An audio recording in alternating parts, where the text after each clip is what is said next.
Hello and welcome to another episode of the Profitable Christian Business. I am so pleased to have my guest, Albert Pellissier, the author of this amazing book, What's on Your Backburner. I have honestly, Albert, I've only a quarter of the way through this book right now, but my mind is blown already. But we're going to dive into that and some talk about your faith journey and some really. Some of the things he's going to highlight, probably some of the things that are in this book, and it's going to blow your mind like it blew my mind. So, that's good. All right. So, Albert, I ask every guest when they come on to kind of give a brief introduction about themselves. Other than just authoring this book, tell us a little bit about yourself. Really, my claim to fame is being a lifelong entrepreneur. I've never had a real job, as you might think of it in that way. And it's really surviving by my wits this whole time. I'm in my early 60s now. So I was in publishing, real estate, hair salons, and then eventually ended up in the public speaking and coaching space. And I still do all the other things too. But this is where I am at the moment. Nice. I stopped going to hair salons a long time ago. Awesome, Albert. You can still own one. That's true.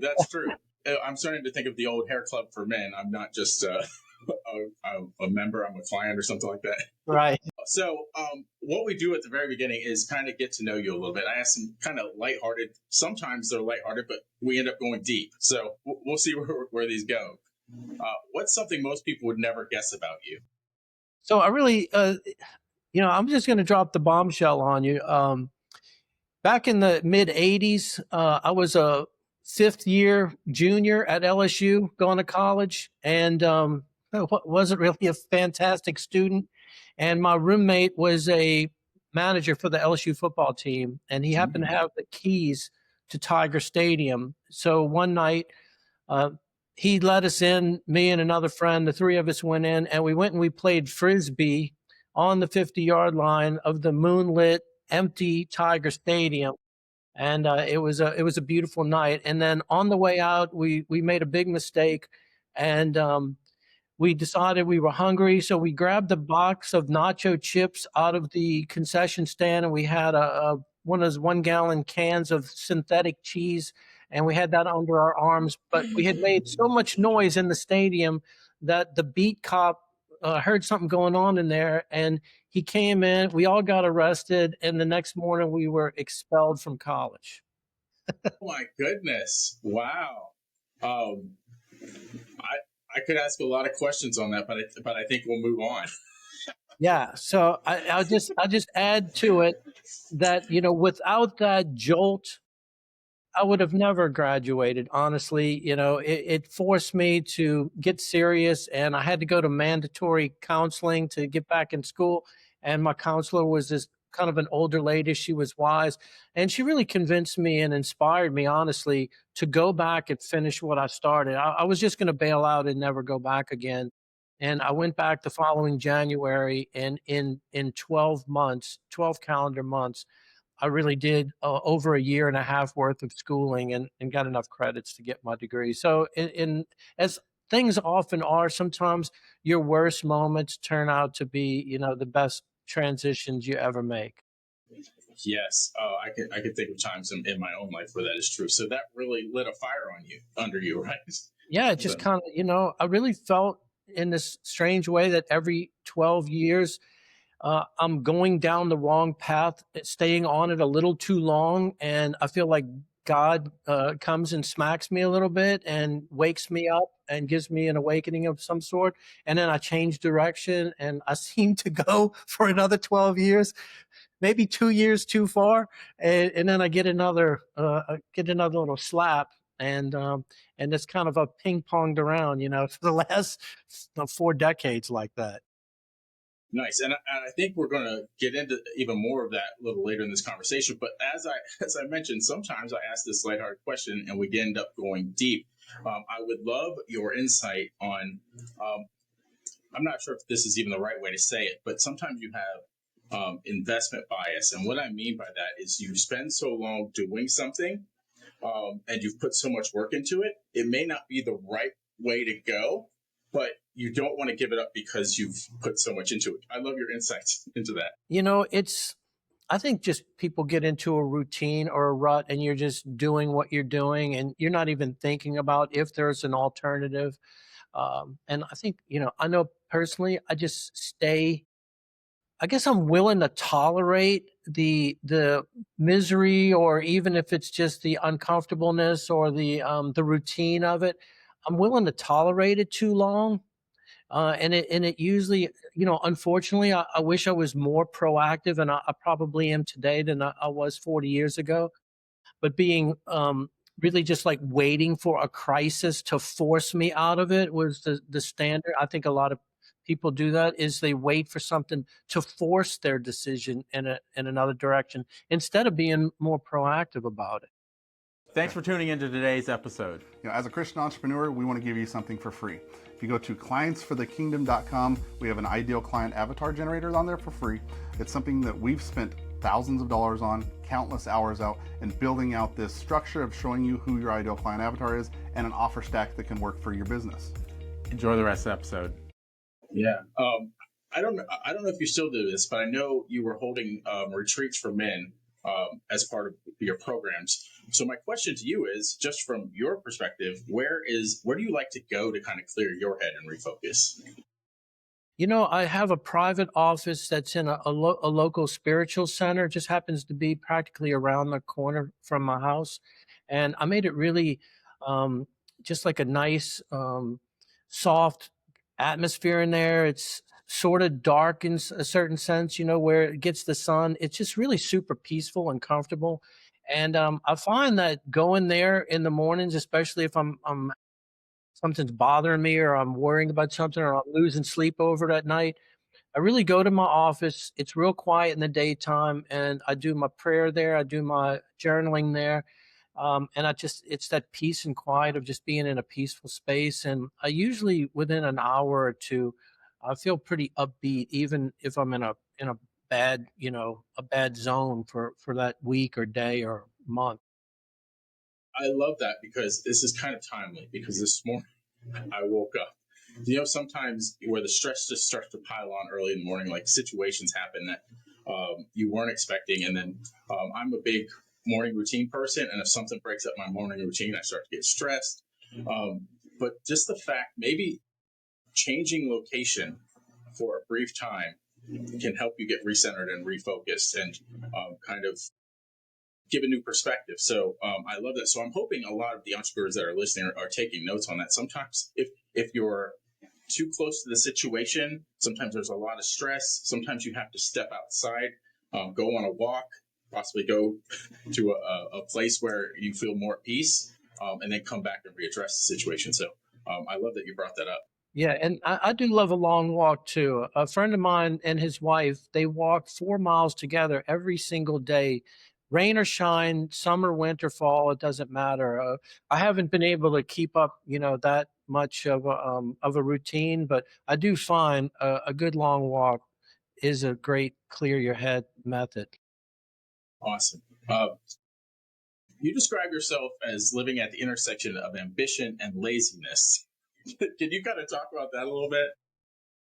Yeah, so somebody told me this once. They said, when you look back on your life, you're going to realize that the whole thing was about resolving the differences in the thinking style between your mother and your father. Now, I'll let you pause and think about that for a minute. When he said that to me, I really thought back, and my mom she was a hustler. She was ambitious. She was born in the projects of New Orleans. She lived in the Desire Street housing projects. She wanted to make something of herself. She was very ambitious and really just never gave up, just a natural urge to climb. And my father, by contrast, he was a bartender in the French Quarter of New Orleans, and he just wanted to work his job and go home. He turned down every promotion opportunity. He never wanted to be any kind of a food and beverage manager, restaurant, hotel manager. He didn't want to take any more responsibility than just doing his job and going home. So he had just a completely different, idea of how to work life. Now, some people may think, yeah, they were divorced when I was 3 years old, so that wasn't going to really work out of those two together. But when I look back, when that guy told me that, I said, wow, at that point, even, I don't even remember how long ago it was. I thought to myself, I really have been trying to kind of satisfy my own inner ambitions and at the same time mitigate the fact that I want to do the least amount of work as Mhm. possible. And Mhm. it was really true for me. Wow. So there's a lot to unpack there, even with what you said. So is it possible to be successful? Trying to think of the best way to ask this question with that mentality, with that dual mentality. Is it possible? Well, I have done it, so I'll say that. Now, one thing is, a lot of people think, lazy is a 4-letter word. And I really see that it can be looked at differently. So there is pathetically lazy, right? And I'm not really talking about that. If you just can't get going no matter what, there's probably no hope for you. But there's also a way to look at laziness as efficiency or optimizing things. And I don't know if this is true, but I saw a quote that Bill Gates said whenever he really wanted some software, a piece of elegant software written, he would choose his laziest programmers Mm. because he knew they would just come up with shortcuts. So when I say lazy, yeah, there is a differentiation between pathetically lazy and just wanting to get the most for the least effort. And if you think about it, that's nature. Water Mm-hmm. always finds the path of least resistance. As human beings, we're really no different. And I've met a lot of successful people that I just assumed were 100% productive when I was, when I didn't see them. And I would say something about, having the lazy gene. And they would say, oh, yeah, me too. And I was always kind of shocked. I was like, wow, really? Like one of the most productive people I know, sort of a thing, would admit to being lazy. So I'm pretty sure everyone is to some degree. Yeah. I hear work smart. There's the work hard, work smart. I think the people that tend to lean a little bit on the lazy side want to work smarter, Yeah. right? To get to the goals faster and find the shortcuts. So um, let's all be a little bit lazier, because sometimes we can work so hard and we're actually using up more time working hard than we could by being a little bit lazy. One of my favorite quotes, it's Stephen Covey. He said, there's no bigger waste than doing something well that didn't need to be done at all. Yep. Yep. Yeah. That's Stephen Covey. 7 Habits of Highly Effective People, right? Yeah, I don't know if it was in that book, but I remember seeing that and thinking, man, this is so true. Yeah. Yeah. Maybe it didn't even need to be done. Right. Yeah. I think often we just put a to-do list together and tackle it without giving each task consideration. We just plug ahead. So yeah, that's awesome. And that's just going to depend on, my wife is a very super productive person, and she's gets up in the morning, she just goes until she falls in bed at night, and I don't always know if everything she's doing is really needs to be done. She comes home exhausted. That's just her style. And Mm-hmm. I put a lot of thought into it, and think, okay, what's most important for me to do, and prioritize and set like a low bar. So I used to joke in my men's mastermind group that my secret to success was just really setting the bar so low that I could just step over it. And, they would laugh, but I said, really, I set my goal every day to do the 2 most important things. And then after that, everything is a bonus. And so it means I can do 2 things and then just completely blow off the rest of the day. That what actually happens in reality is usually once you get the 2 most important things, there's like a momentum that kicks in, and you can Mm-hmm. do a lot more. But if I look at a list and it's kind of daunting, uh, sometimes I just won't do anything. And so I don't get started. So a while back, I just set my daily goal. If I get my top 2 things done each day, then I've succeeded regardless of, what happens after. Yeah, you and I are very much aligned on that. We have a goal-getting lab call that we do every week, and it's always focusing on where the 2 needle movers that you have, and make sure to do those. Just to use a practical example, And maybe you have this long to-do list of things, and maybe the thing you need to do is hire that VA or hire that person. Could be the needle mover that you do, and then all those other things get done more quickly without you. So Yeah, exactly. I know I end up quoting a lot of books because I love to read and I love to absorb other people's wisdom. But have you ever read the E Myth? it's been a while though, so asking me to recall anything out of it might be difficult. Well, the brilliant point that I took from the book was he said even if you had one location of something or just one business, he said run it as if you had 500, which means if you're doing something within that business that it would be impossible for you to do if you had 500 locations, then truly you don't need to do it yourself. Mm-hmm. And I took that to heart and really started going through my routines. One of the things I used to do, just anecdotally, was I own that hair salon, and twice a month I would go get all of the supplies, the cleaning supplies and paper towels. And even though that doesn't sound like a big deal, I would, drive over there, load up my truck, drive back to the salon, unload it. It took a couple hours, right? So 4 hours a month. And I thought if I had 500 salons, there's no way I'd be picking up the paper towels. And so I set something up where left my card on file in my janitorial service. They could get what they needed and charge it to my card. And then they put it up. And so I essentially bought myself 4 hours of, time a month. I think I ended up paying him like $25 every time they picked up supplies. So for $50, I bought myself 4 hours. Yeah, there's such a lesson in there, and I think a lot of entrepreneurs don't properly value their time, and not even where in the stage that they're at, but in the stage that they're going. Like I think a lot of people think I'm at this stage. This is what you don't need to just think about where you are. You need to think about where you're going, how much your time is valuable then, and start acting like that person that has the more valuable time. So because then you'll become that person, right? Yeah. So. And I think it's important just to value your time. I mean, you don't have to spend every hour that's available working. I don't think it shouldn't be necessary in my mind.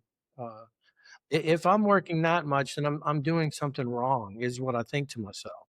Yeah, I was in a mastermind meeting many, many years ago, and there was a guy in there that basically said he was a bum, but he made millions of dollars. The reason, because he was super lazy. He woke up, wrote an email, and it made lots of money. He's just sending a new email every day, teaching people how to do exactly that, like write emails that will make you money. The rest of the day he spent doing whatever he wanted to do. Yeah. Now, then I think that's when you really need a purpose to fill that time. Otherwise, I think really having too much time on your hands, it can be painful as well.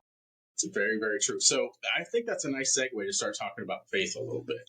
So what does it mean for you to align your calling with your daily life? I had an epiphany one day that really what I was put here on earth for was to take good care of people.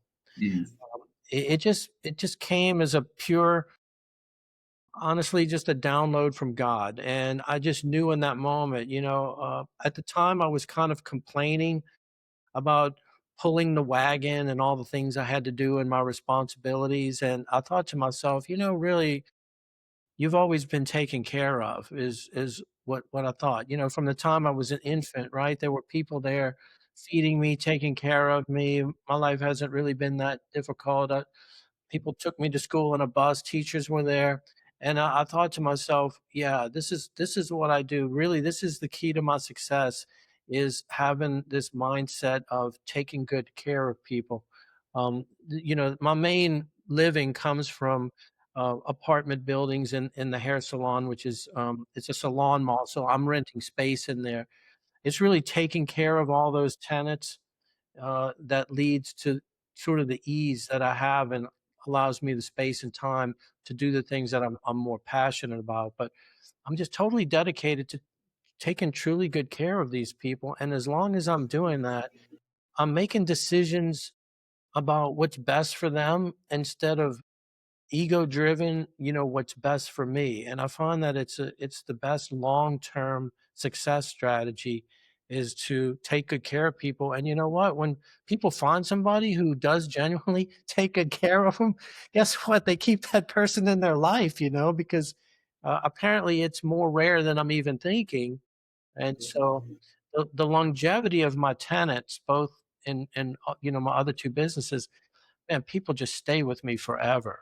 And that really makes everything more profitable, more efficient, and really more rewarding. Yes, it is.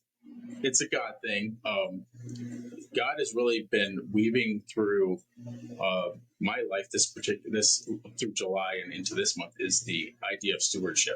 Um, I was working out the other day before one of our client calls or group coaching calls, and he really put that on my heart. And then I went into that call and we talked about it. The more you steward, and it's not just stewarding your money. I think a lot of people just think of the Bible talks about stewarding money. It's about stewarding the relationships that you build, right? And we talked about clients. Like sometimes it's not just about getting new clients. So if you can steward the clients you have really well, that's gonna grow your business because they're gonna talk about how well that you serve them, right? I mean, people know when you genuinely care about them. Uh, you and I met through Justin. I don't know if you've Mm-hmm. mentioned him. I'm sure you have on your pod. You can just tell Justin cares about Mm-hmm. even whoever he's selling something to. He wants you to he wants you to benefit. When somebody wants what's best for you. Uh, and yeah, why wouldn't you go back to that person over taking a chance with someone else who, maybe just thinking short term and just trying to make a sale? Yes. Yeah. Quick plug. Anyone listening, because you're all Christian entrepreneurs. If you don't know Justin Janikowski yet or Faith to Influence, look him up. Friend him. He's become a good friend to me and Albert as well, as you can tell. So, quick plug. Check out Faith to Influence with Justin, especially if you want help with your sales, because he is a master at helping people get better in their selling and their process for selling. I agree. So let's talk about kind of your journey through faith. So where and start wherever you want to, but kind of take us through how that's weaved into your business life. So it really, it happened 14 years ago. If you had asked me 15 years ago, started talking to me about faith and spirituality, even though I grew up as an Episcopalian, went to church, went to Sunday school, my parents were the Sunday school teachers, the youth group leaders, pardon me, and I I can't say that I really understood it beyond just like an intellectual capacity. I didn't really know what it meant deeply. And, I was, the entrepreneur. I was building my real estate business, building the salon business. Found myself, I was around, 48 years old at the time, probably coming into what most would think of as a midlife crisis of sorts. And, at that point, I had been doing all that for about 12 years. There's the 12-year thing coming up again. Mm, And if my neighbors looked over at me, they probably thought I had it made. mm, What they didn't know at the time was I was irritable. I was grouchy most of the time. Um, you know, when you're managing property, lots of things can go wrong every day, all day, all week. And I would just take those things to heart. I looked at every time, it would be getting close to the end of the month, maybe an odd month, and I would have some sort of a financial surplus, in my checking account. And I would think, oh, yeah, look, I'm finally making it, right? And then I'd get a call, somebody's refrigerator broke or whatever. And I'd be like, why is this always the case? Why can't I make it through a month, with like $1 mm, extra? mm, And, mm, yeah, my wife would tell the kids, stay away from dad. He's grouchy. mm. That was pretty much was the story in my household. So this is the state I'm in, material possessions, my own house, my own business, had nice, decent cars, more money coming in each month than I probably would have imagined, 15 years before. But in truth, I wasn't happy. I wasn't enjoying myself. I was mostly miserable. Okay, fast forward 2 weeks, and my salon business was just really starting to crumble. People were moving out weekly, and I didn't understand what was happening, and I had borrowed, the money to open it.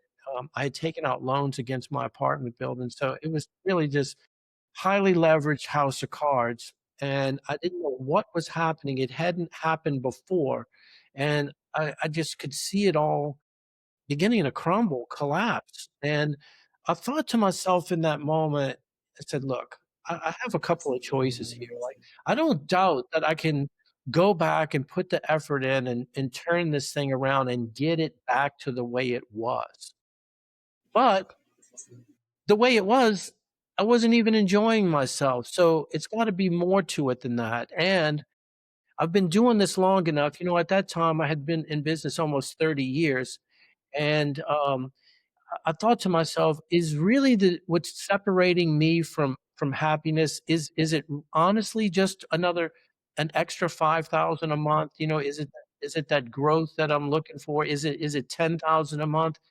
I said, I have more now than I had 10 years ago, and it's not really paying off in any psychic sense here. That there's something else missing, because if I kid myself from this point and I just go back and try to fix what I have and grow what I have to sort of get in profit, right? That I'm imagining is the solution to all my problems. Then I'm going to wake up and I'm going to be 60 years old, 10 years older, and real come to the same conclusion that it's not about the money. And so I made a decision that day that I was going to spend the next 10 years of my life figuring out what was it that, truly made a man happy, and what was I missing.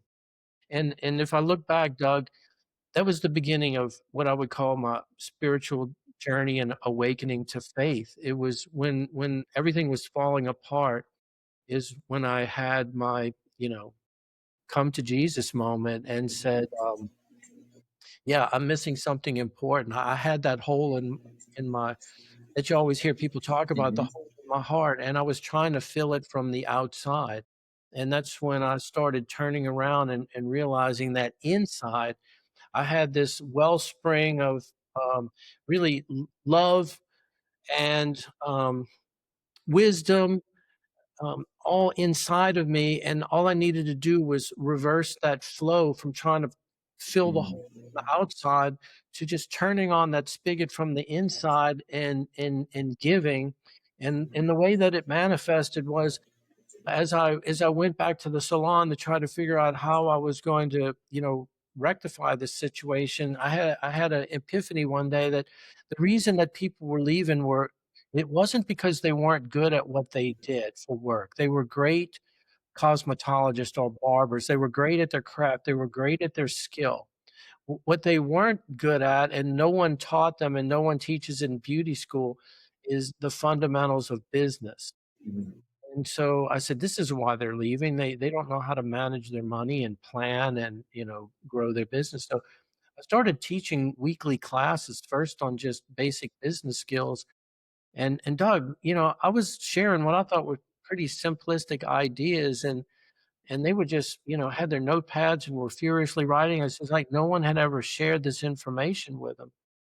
And so 3 weeks in, I started realizing, I really don't know anything about the beauty industry. I'm really their landlord. Mhm. And so, I didn't feel like I could help them fully because I really didn't understand what they were going through. So I went to some of the stylists who worked there that had been in the business for 20 years or more and asked if they would come teach a class.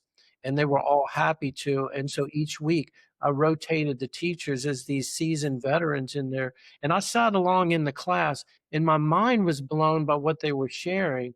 And then here was the thing that really changed everything. In 12 to 14 weeks, there were 8 students.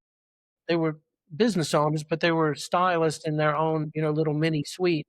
They came to the classes. Not one of them did less than 2x their revenue in just 3 Wow. months, really. some of them did 3 and 4x their previous revenue. I thought they would get a 10 or a 20% bonus, but it was mind blowing. And so what ended up happening was these people, that's a tight knit industry, they told their friends how much money they were making at my salon. And I started just getting calls of people wanting to rent the empty spaces. About 5 months later or so, it was completely full and I had a waiting list and I didn't even advertise. And that's when I realized that my facility, which previously was a rent extraction exercise, and it was just about me and getting my money, when I changed the framing of it to say, oh, you know what, this is a place of personal and business development, and it's an opportunity for me to really give of myself. And as I started giving, I really just started tapping into just the deeper just a deeper part of myself, and realized that there truly was a spirit separate, from my Mm. ego. And it was the beginning of really everything that I do now. That is so beautiful, Albert. Uh, just the pivot from being kind of the knowing that you're looking to receive instead of give, and then changing that direction and giving and seeing the fruit that comes of it. And you could just go back to the whole stewardship thing. Like, you started to steward your people even better than you had previously, and the fruit was started to bear, not just for them but for you as well. So there's a great lesson in there for anybody listening. Yeah, it was truly remarkable. I'd have the privilege 12 years later, um, again on the 12s, right? That after sort of righting the ship there and getting it going again, and then hiring a manager to just take over, and I sort of stepped out to do all, my coaching work and the retreats and things. And then over time, it started to deteriorate without my, love and Mm-hmm. attention to it. And I found myself having to go back 2 years ago and manage it myself and do the same thing. And it was a real interesting test to see, was it just a one-off thing, or would it work? Is what I think I discovered real enough that I could do it again? And so here I'm sitting 2 years later, and I still manage it myself personally. And I really realize that there's just something about the owner infusing their spirit into a place that's it's not easily exchangeable for someone else who doesn't care in the same way. And one of my longest serving tenants there, he's been there for 17 years. He said, Albert, yeah, we just like you to come around. We just Mm-hmm. that's it. It's just, I don't know. It's just, I think you bring your spirit into your business in a way that you may not realize is being felt by your clients and the people you serve, but it's palpable to them. They are coming to you, they're buying from you, they want to be associated with you because of who you are. Yeah, take anything that you sell out of the equation. Like, you could say, I am in the building houses business. I'm in the retail business. You're in the serving people business, right? If you take that motto, that take the material thing out of it and just put, you're there to serve people, your business will grow. There's probably a lot of managerial stuff that training that could be applied there. Like, it's hard to embody. Like, nobody cares as much as the owner, right? When you put a manager in place. So hiring very well. If you wanted to leave, it's not always the easiest thing to keep the same kind of status quo. And then look, for my rental property, I do have a fantastic manager now. And I had to replace somebody else who wasn't that great and who worked for me for a real long time. I hate to admit, sometimes we take the easy route and we keep a person in a position that we know Mm. is not the best. But I've been too lazy because I don't want to do the work of finding somebody, taking a chance on them, and then having to start over and teach them everything that the other person knows. But when that salon turned around for me like that, and I really felt much more fulfilled being more of a mentor role and a teacher and a coach, that's really what inspired me to realize how much I love doing that. Prior to that experience, it just didn't click for me of how much I enjoyed doing that with my time. But when I went back and I looked at my apartment situation, and my previous manager, who she wasn't that great, she was letting it sort of slide and deteriorate, not treating people at the level that I would. I took that same lesson and I said, the reason that people uh, come and they stay with me, or the reason they need an apartment, is they're out working hard all day. They're they're on the playing field of the world. They're trying to produce, but when they come home, they want a place that's a sanctuary. They want a place that they can relax and not have to worry about the hustle and bustle of the world. So that means what I should do is make sure that everything looks good, is cleaned up, works. They're not looking at trash or just anything that would bring them down and make them depressed about where they're living. And so then I started infusing that same take good care of people, and create this sanctuary for them to live in when it came to just their apartment. And so here, in the same way that I pivoted from, okay, this is a rental property, and these people better pay me my rent once a month, right? Or they're going to get evicted. From that to, these are people who need a place to retreat from the world, heal, sleep, recover, so they can get up the next morning and go out and do it again. And it really colored all of my decision making of like where I spent money, like which projects, improvement projects we would do. And I just saw everything through that same lens. And so the same is the salon. I have tenants that have lived with me for 20 years or more, which it's crazy to me, but they're not going to go anywhere else because they don't feel like somebody else would care or take as good of care of them as I will, and insist on my management team taking as good of care and just infusing that same philosophy, into them so they get it, and they do. So it I can think be done. I think this is a great point to talk about, because what I see for you is this trajectory of investing in people. It keeps going up, right? You keep investing in people more and more. And so with the book, with your coaching, that is just further investment into people. So I have a question about what's on your back burner. You talk about dormant desire. What does that mean, and how can it be reactivated? So dormant desire is that thing that you want to do, you have wanted to do, you may have always wanted to do it. It's the idea, it's that sort of urge to create something or produce something, and you just know it's there. And for whatever reason that you may not be able to explain right now in the moment, you've either never taken action on it, you've left it on that back burner for years or decades maybe, or maybe you've even tried it before, or maybe you're currently trying to do it but you just can't get off the ground. So it's like that unrealized mission, project, goal that you've always had, and for whatever reason you haven't made it manifest yet. That's the back burner. That's what's on your back burner. What I believe ultimately is, it's either A, your calling, or it's a stepping stone to your calling, and you're not going to know your calling until you sort of start pursuing whatever comes to mind and realize that it's leading you somewhere to a deeper truth about something else you want that you may not be either know to admit or willing to admit that you want it. A lot of times what I do find with people is we downplay our goals to avoid disappointment or what we think of maybe, outright failure.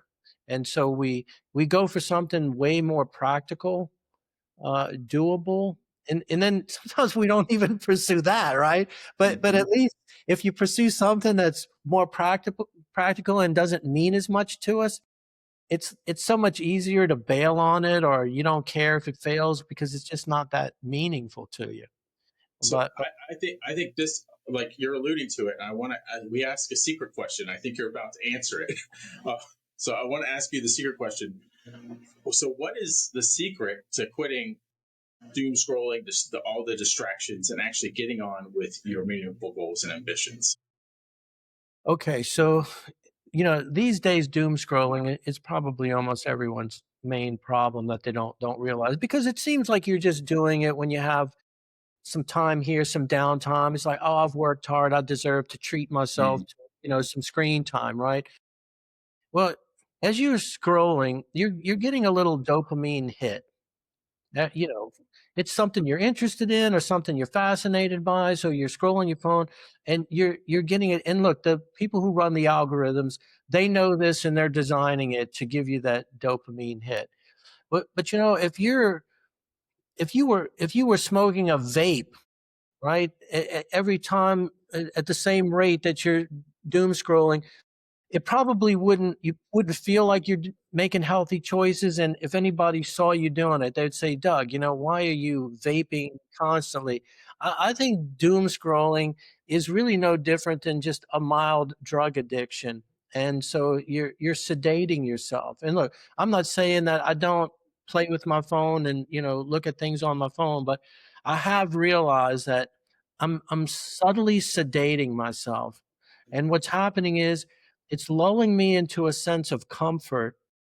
And then I no longer have the urge, or I've wiped out that urge to get my satisfaction by actually taking action and creating something and doing things that I enjoy more. But I've kind of sabotaged myself with this little, morphine drip. Mm-hmm. So, I'd say I have my biggest um, turnarounds when I'll go like on a news diet. I'll call it a news diet and Mm-hmm. make a commitment. I'm not going to read the news for 30 days. And some people say, "Oh, Albert, how do you know what's going on?" I said, what's interesting?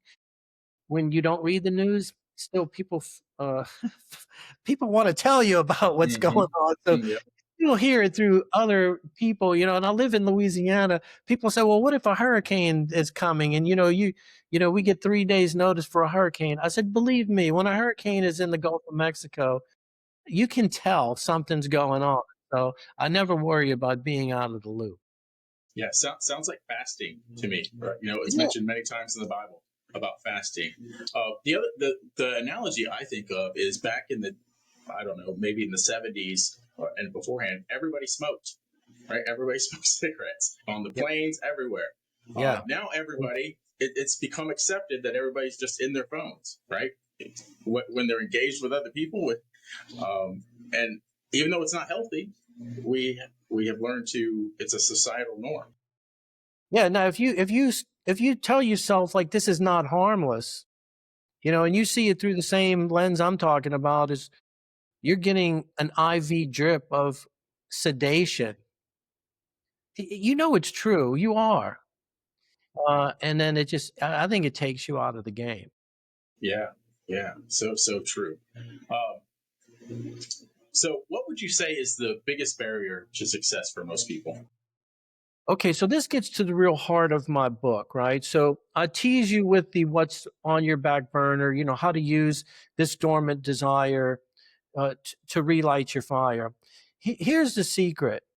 The thing that you really want to do, the reason you don't take action, if I ask you, well, why haven't you done this? You're going to give me what I call damn good reasons. You're going to give me some plausible excuses.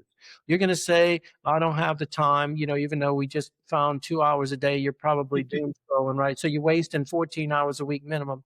You're going to tell me you don't have the resources, you don't have the down payment yet saved up for subs. And, it's not that any of those things aren't true. There is truth to it. It's a good reason to you, and most people will buy it, and you can let yourself off the hook there. Now, here's the secret that my book reveals that no one thinks about, because this is the problem you don't know you have. The reason you really don't do it is because there's a part of yourself that doesn't want it to happen. Okay? Now, you may say, well, why would that be?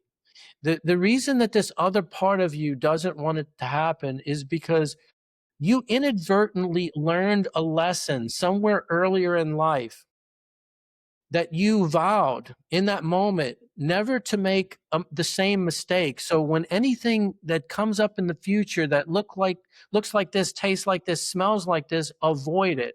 Now you don't realize you made that decision, but at that moment you learn this lesson. It just becomes embedded, in your subconscious programming, and whoever you were at that moment, that's really the character that said, hey, Doug, we're never going to let you make this mistake again. Okay. And so on one hand, consciously, you're saying, this is something I want to do. This is something I want to pursue. But unbeknownst to you, and in a voice you can't even hear, there's an inner battle going on with this other version, usually a younger version of yourself, that's saying, hey, Doug, or hey, Albert, yeah, no, we probably shouldn't do this because it's going to lead to wasting money, or remember that didn't turn out great the last time, or, this is going to be uncomfortable, and, we don't like pain, or, this could lead to disappointment, and you're not a big fan of disappointment. Now, again, you're not hearing this conversation at full volume. It's just going on under the hood. And so you're going to think to your grave that the reason you didn't do it were those plausible reasons that any normal person would agree with you. Yeah, that's probably a good idea. Maybe you should wait till you have more money, or the right time, or the right education, or you put the finishing piece, then do it. Yeah, you're right. And so all the people around you will support you in your decision to not pursue it. Yeah. And so you can get away with it. But if you dig in a little bit, and it's right there under the surface. So I'm not talking about something you have to go to 2 years of counseling for. And Doug, you said you cracked open my book and you're into the first handful of chapters. When you get to the first exercise, if you do the first exercise, which takes 15 minutes, you'll know exactly where and when that voice is coming from, and what it's really thinking. Yeah. Go ahead. Now, you did that exercise with me at a conference that I presented at recently, right? Yep, I did. Okay, when you read your list, were you surprised what was on there? Oh, yeah, very surprised. I was very surprised. Had you realized this is what you were really thinking? No. Okay. Now that you're awakened to it, right? So the first step is awakening to, oh, I didn't realize that. And look, just so we can catch the listeners up instead of talking, theoretical, I'm going to just give you a simple example. When I first decided I wanted to, do public speaking, I joined Toastmasters. And I entered all the twice a year they had speaking contests. And so I would do well enough, without really a lot of training, to, if you got first or second in your club, you went on to the next level and you would compete like in the area. And then you went on, and if as long as you finished first or second, you could go on to the district finals. And usually it would be, like 6 places available for that. So I would make it to the district finals, and I would usually end up in 5th or 6th place. Now, I was okay with that. I was new. I had managed to make it all the way to the finals this first year I'm doing it. But year after year, I was always in the bottom group, and I didn't understand. I thought I was getting better. And so I did something similar to this awakening exercise. And what I realized was this, and this is the unbelievable part. This is why people are a little bit skeptical. What it turned out to be is this. I would never rehearse my speeches. When I went in and gave it, other than the fact that maybe I gave that same speech a couple of times a week or so before, it was really not practiced or rehearsed. I'm just up there winging it. And winging it was good enough to get me as far as it got me, but it didn't get me into the top tier of the winning bracket. And so I traced it back to when I was a young boy. My brother and my parents were divorced. I think I had told you that part. My parents were divorced. My dad would pick us up on Saturday mornings. We would spend the weekend with him. And we would get all dressed up, and we were excited he was coming because maybe it was divorced father guilt, but he would Yes. always take us to do something fun. It was going to be go to the theme park, or, go jump on trampolines or go to the park. It was going to be a good time. And as we got maybe a little older, 8, 10 years old, there were those Saturday mornings and we're all ramped up and ready to go. It's 10 a.m. and the phone doesn't ring. And then 11 comes around and it still doesn't ring. And then noon, by this point, my brother and I knew he wasn't coming. He would eventually call, maybe noon or later. My mom would answer and he would give the same excuse, that his car broke down. My brother and I would just look at each other. He was 2 years younger than me, and we would just shake our heads. It was like really disappointing. The whole weekend was ruined.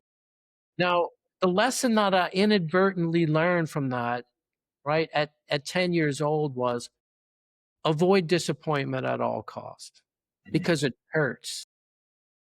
Now, I'm not thinking that as a 50-something-year-old man in Toastmasters, but what I was doing unknowingly was, if I didn't rehearse my speech or practice and I was 5th place, I could tell myself, well, this is not disappointing. I know the people who beat me, they probably rehearsed 200 times and spent hours, and I didn't do all that, and I was still good enough to get to 5th place. And so what I was doing was putting a salve on my wound there, and really just, I wasn't disappointed because I knew I didn't do my best. And so once I was awakened that this is what I was doing, and look, let me tell you another tragedy. When I really discovered that I'd been avoiding disappointment essentially my entire life, I briefly started thinking about all the opportunities that I must have missed and not taken advantage of. And it all came from a 10-year-old version of myself.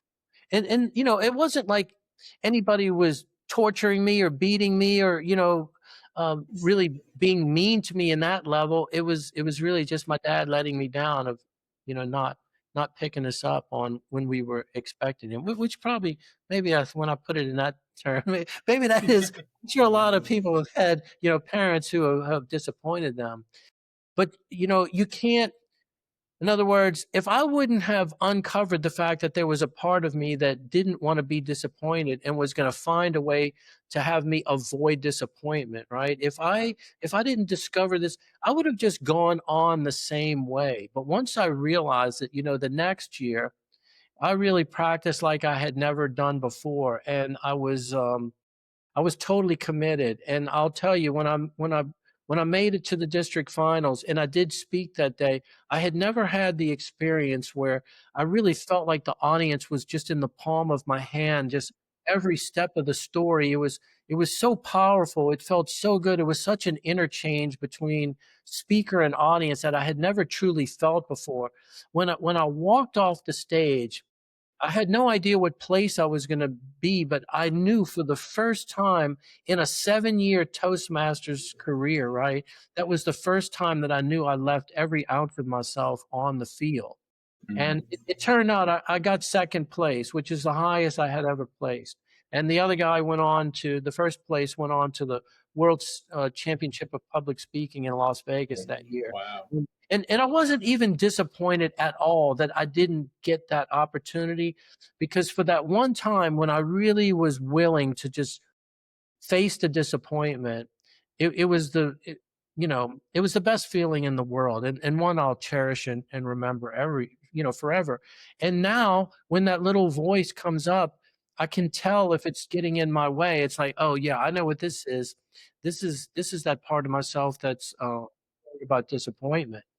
And so what I do in the book is I just offer 2 more simple steps to be able to do the cheat like you did and find out what you're really thinking. And then the second step is to identify this personality trait, this character, like in that case, the character within me that wants to avoid disappointment. And then I show you how to resolve it permanently so you never have to worry about it again. And when people do this, their trajectory I've just witnessed it so many times. I can't, I'm never, it never ceases to just blow my mind that when people can resolve this inner hidden conflict that they don't realize was there, it's a game changer like no other. it's more important than having more discipline or time management or going and taking a management class. It's like this is the number one thing holding anyone back to whatever they're doing, and they just don't know it's there. They don't know it's happening. And Yeah. so my mission now is to turn people on that, hey, this is what's going on, whether you believe it or not. It's an inner conflict that has to be revealed. Otherwise, you're never going to make the progress you're expecting. Never. It's just not going to happen because that inner character is such a protective force. It knows you so well. It knows just how to tell you the right things to get you to quit or not try at all, to avoid whatever it is it wants you to avoid. It could be criticism. It can even be success sometimes. You know, one of the most popular things I see pop up on people's list of when they flip the sheet over and do that front burner exercise, a lot of people say, "Oh, I'm afraid I won't manage all the money I'm going to make well." Right. I see that all the time. Now think about that, right? Here's somebody saying, I would rather not try and go for it because deep down, I don't think I'm good with money. And essentially, I might destroy myself, or the pain of losing it will be worse than never having it in the first place. I mean, that's a tragedy. It is. It is. It's very common, super common, Doug. I'll hear that in every workshop. Somebody's going to tell me that. Yeah, I feel like oftentimes it's something they don't acknowledge right off the bat, but it's one of those deep things that's kind of can be brought out of them, right?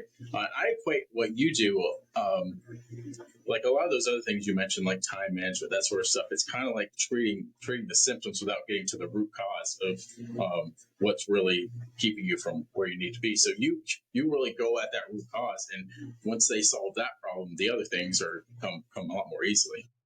Yeah, and look, you know, here's what I say. Because going back to being lazy, right? I want the most bang for the least amount of effort. I call it return on effort, right? I want the highest return on my effort. That's really, if I could encapsulate, you know, redefine laziness in a positive way, I'd say that's what it is. It's ROE, right? How can Yeah. I do the least and get the most for that? And what I've found in my life, right, is all of the other things is trying to be a better or super version of myself is impossible, is what I've found. You know, I'm not saying you can't enhance a little bit, but I am who I am. When I look back through my success journals of 30 years ago, I can see I was always still struggling with the same exact things. You know, how could I have really not changed in 30 years? But when I've had my breakthroughs, it was always resolving an inner conflict.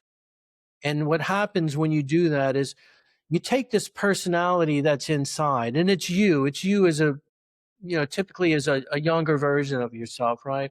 When you take a part of yourself that's actively working against you in order to keep you safe, and you're able to reason and make a deal with this aspect of yourself that, you know what, it wants the same thing you want. It your inner critic wants to be successful, right? But your inner critic just has a different way about going there. Its methodology is to don't take any chances and don't screw up. And, you know, while that may be fine for, you know, a 16-year-old version of yourself, when you're, you know, 30, 40, or 50, that's not going to play. So you have to go back and you have to, and that's the third phase of the book, is dialoguing with your inner character to say, okay, hey, look, what do you really want? And what you find is they do want what you want, but their way of getting it is inefficient or doesn't work anymore. And so you turn this former adversary into an ally when you make a deal and say, look, we both want this. Are you willing to work with me? And I'll be a little cautious if that's what you need, you know. And it sounds a little schizophrenic to make a deal with yourself, but it's very healing. It's very, you feel more integrated, you feel more whole, and then you're no longer working against yourself. And that's why you have the biggest breakthrough, is because you've always heard the thing, you're your own worst enemy. This is the breaking it down, how you're your own worst enemy. And so if you can take your own worst enemy, which is yourself, and you become your own best ally, can you see, not only do you have this extra power going in the right direction, but no one's trying to pull you down. It's like a 4x, a 10x game changer. I want to make a side note real quick. Remember you talked about, me helping to develop and uplift people. Mhm. You know who is my current property manager? He was a client that was interested in real estate. He wanted to buy rental property. He came to me for coaching.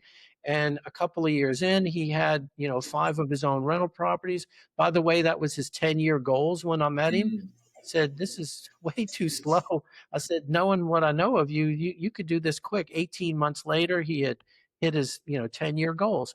And so he wanted to go out on his own and quit his job. He worked for the local park service, park recreation. And I had mentioned that I needed a new manager. He asked if he was qualified for the position. Mm. So all of the mentoring I did with this guy, not only, did he pay me as a client, but then when the time was right, he became really a dream property manager. And now he takes care of everything. And man, I tell you, it just takes such a load off. And, again, a payback that came Mhm. later, and I wasn't even thinking about. Yeah, that's awesome. I want to ask you. This isn't. There's not really a good segue here, but I want to make sure we get this fill in the blank question in. A Christian entrepreneur who wants to stay on fire must never forget blank. I would say if you're not enjoying, every day, maybe not every day, Mm. but if you're not enjoying yourself in what you're doing, it doesn't necessarily mean you need to change what you're doing, but it definitely means the way you're doing it, you're out of alignment with God, with spirit, with Jesus. And it's a sign that you need to change something. Now, you can do it my way and keep being hard-headed and stay in that sort of misery for longer than you need to. But if you recognize that as a sign that when you're aligned with the Holy Spirit and your purpose, you're not going to feel like that. It's going to be energizing. You're going to want to do it. You're going to enjoy doing it. You're going to look forward to it. And again, I don't mean that you have to change careers, because if you think about it, when I had my turnaround, right, I was in the salon business and in the rental property business. I didn't get out of those. I looked at those from a new perspective that allowed me to pour my mission, my purpose, my passion into the same things I was doing, but in a more aligned way with spirit. And that was what changed, not my job title. Is the way I was doing. Yeah, that's powerful. I think there's so much to in that just to look at what you're already doing and how could you do it more in alignment, and it's going to make a radical difference. It That, feels different. mhm. So I want to tell the audience this book. It's not just a book. It's a breakthrough possibly for you. And the thing I love about it is it's a workbook, right? You get a lot of books that are full of just filler, right? Rah rah. It's kind of stuff. That's not Albert's book. Albert's book is. I always talk about leading with value, and that's what Albert is doing here. Albert gives you the work that you need to do in order to get to the result in that book. So definitely pick up this book, and I'm sure once you go through the book, you're going to want to find out how you can work with Albert even more. So tell people where they can go to find out more about you, Albert. Well, thanks for saying that about that, Doug. I do appreciate it. And look, you've heard my philosophy. The reason that book is so small is because I wanted it to be the least amount of work for you to get the biggest bang for the buck. So I will say there are just 3 exercises in there, and if you actually do them, you're going to get the breakthrough without a doubt. If you can only make it to the first exercise, that you're gonna have some. You're going to know something about yourself that you never knew before. So you can either go buy it on Amazon, or if you go to backburnerbook.com, it'll take you either to an Amazon link. You can get all the worksheets there for free without signing in or being a member or anything. And then there's also a link on there if you want to have a sign up for a coaching call with me, a free coaching call, and I'll be happy to talk with you one-on-one and see if it makes any sense to, work privately with someone. Nice. So we'll put those links below.